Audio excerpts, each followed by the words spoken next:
Opening up now in the battle over health care reform, a White House blog is now asking supporters to report any, quote, fishy information they see primarily on the internet. The White House encouraging those to send an email to fishy@whitehouse.gov.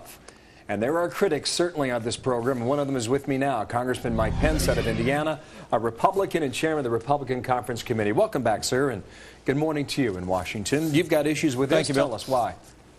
Well, I think the American people know that we have a great tradition of respecting the free speech rights of Americans.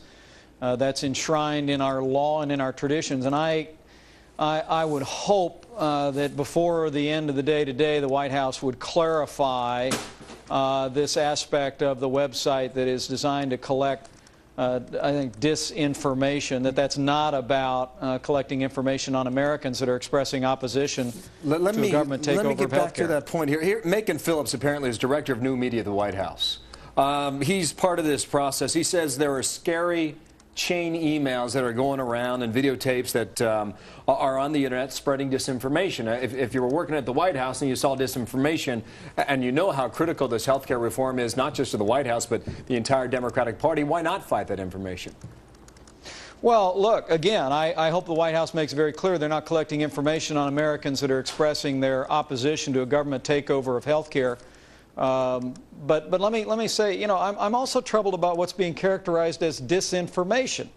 You know, the president gave a speech the other day, Bill, in which he said nobody's talking about a government takeover of health care, and yet, you know, we saw video of Barney Frank of Massachusetts saying he thought a government option was the best way to get to single payer or a government takeover of health care. The president himself back in 2003, in video that's on the net, openly advocated a single-payer system. So, you know, at my town hall meeting in Greensburg, Indiana yesterday, at my town hall meeting in Muncie, Indiana on Tuesday, I didn't sense there's a lot of disinformation out there. I got the sense that an awful lot of Americans, an awful lot of Hoosiers, are very aware of this government takeover of health care, paid for with $800 billion in higher taxes. They know it's going to cause millions of people to lose their health insurance and really put us on a pathway toward single-payer socialized medicine. Where was your town hall meeting in Indiana? What town?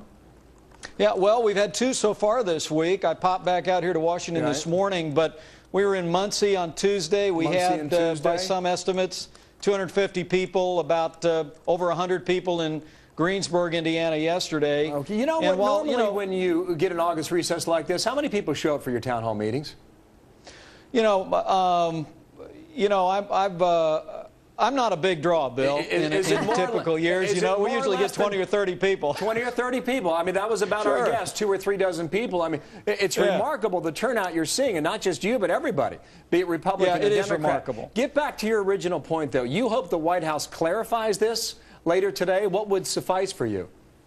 Well, look, we have laws on the books that prohibit any agency of the federal government from collecting information on Americans in the exercise of their freedom of speech. I would hope that this element of the website was either taken down or they made it clear that this was not an effort to collect information that is being disseminated by Americans either verbally or in print on the internet. But look, I'm telling you, the record crowds at my town hall meetings, Bill, people are not uninformed, they are informed. They understand that during the worst economy in 25 years, this administration, running up record deficits and debt, is about to launch a $1.6 trillion government takeover of health care, pay for it with $800 billion in higher taxes, and a whole lot of Hoosiers that I'm talking to back home aren't having any of it. I got you. Mike Pence, thanks for coming in. By the way, Linda Douglas, Communications Office of Health Care Reform at the White House, says we may indeed post fact checks from time to time to be sure Americans know the truth about health insurance reform. On the Democratic side,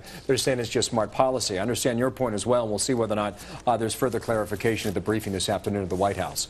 Mike Pence, by the way, congratulations on getting 250 people up from the 20 or 30 that you're normally used to. Thanks, Bill. I think that is typical. Now is an aberration. Mike Pence, thanks.